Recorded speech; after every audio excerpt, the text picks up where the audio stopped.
Congressman Ron Paul says, I don't want to run your life. I don't want to run the economy. And I don't want to police the world. What kind of presidential candidate says that? Suddenly you are this hot candidate with kids. You're the most Googled. You're big on the internet. Do you know what that's about? Not completely. I love it. I always thought freedom ideas were young ideas. You know, in history, freedom is a young idea. Tyranny is an old idea. Young people tend to be more principled, and they like that, and they know I've been dedicated to the principles of the Constitution, and they welcome the idea of somebody that talks about leaving them alone, letting them run their own lives. And leaving people alone is not something I often hear politicians talk about.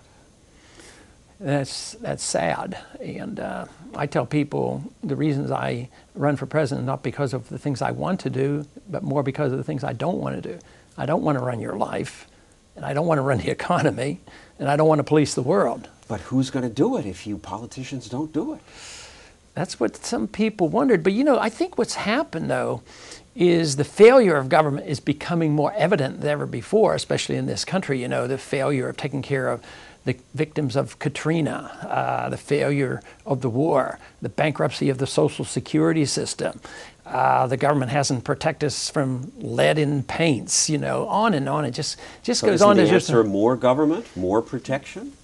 Some people are arguing that, and of course I take the position that government interferes too often. We become complacent and depend on the government to protect us, and they fail, and they don't provide the services that they claim. You know, we've had the government involved in our medical care system since the early 70s. We've had managed care, and all of a sudden nobody's happy with it. So now the choice is, did we have too much government, or do we need, you know, a single payer? Should we move toward a socialized system, or should we look to the marketplace to help us sort out the problems we have in medicine? My argument, of course, is always looking for the answers in the free market, in private choices, and individuals dealing with those problems, rather than depending on the state, which generally will support maybe the special interests. Like today, too many corporations benefit from our medical care system. You oppose government funding for health insurance for poor children. This makes you alone in politics, just about. That's right, and I think there'd be less poor children needing help if we had endorsed the ideas that I'm talking about. I was in medicine before government was involved, and you know, there were a lot of poor people, and there were a lot of church hospitals. I worked in a church hospital partially for experience and partially to work in an emergency room, and I was paid $3 an hour in the early 1960s, but there was no government insurance. But everybody got taken care of, you know, and then nobody was charged. But now today they come in and everybody's charged the maximum amount of money, or they're put on to the roll. The government will pay it, put them on Medicaid, and jack the bill up. I mean, the attitudes are completely different. Before government got involved, people stepped forward and took care of poor people. Absolutely. Now we expect government to do it. We expect government to do it, and about all it does is when the government gets involved, say in education or medicine, instead of increasing the quality of the care or the education or spreading it, it pushes prices up. So the quality of education and medicine has gone down. Less people are getting the benefits, but look at where the prices have gone up the most. It's in the areas where the government is most involved. It's hard for people to imagine how the care could be given without government once you're used to government. But you're an obstetrician. In your own practice, you don't take Medicaid or Medicare. How do people pay for it? Never did. Sometimes they'll pay a small fee. Sometimes they would pay nothing. And that's the way I was taught.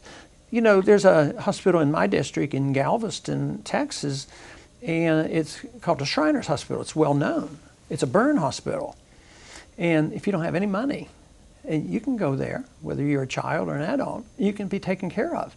And if you can pay, you pay. If not, you'll still be taken care of. So you would have a lot more solutions like that. The society and the economy would be so much richer. We'd be richer because government wouldn't be taking 40% of the money in taxes? That's right. I wouldn't have an income tax. I wouldn't be taxing people to run the educational system or running the medical system.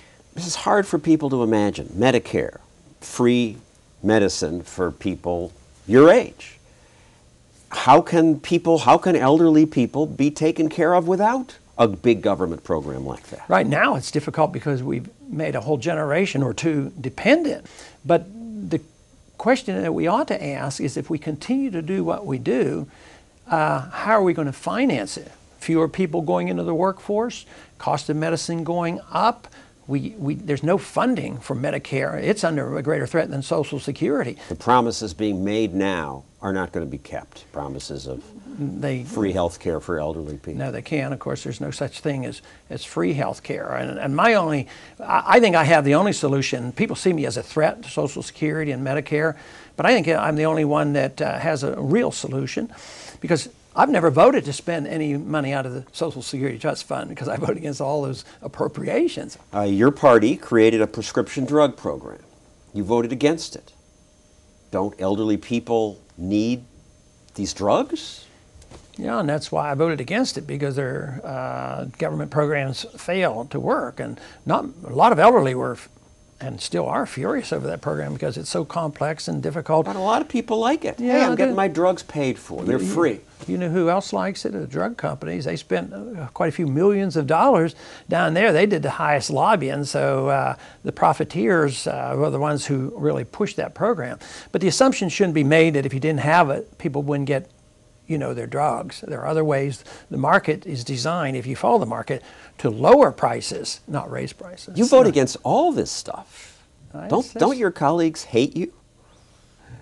No, I'd like to think subtly that maybe they respect me a little bit. It's because every once in a while they'll come up and say, "I wished I could get away with what you do." But I think people in my district, and hopefully in this campaign, and I'm running now, that people will respect these views and come around to understanding the economics. And I think that is what's happening. I think people are realizing this country is bankrupt and we have to do something. It's not working, so they're looking for some solutions.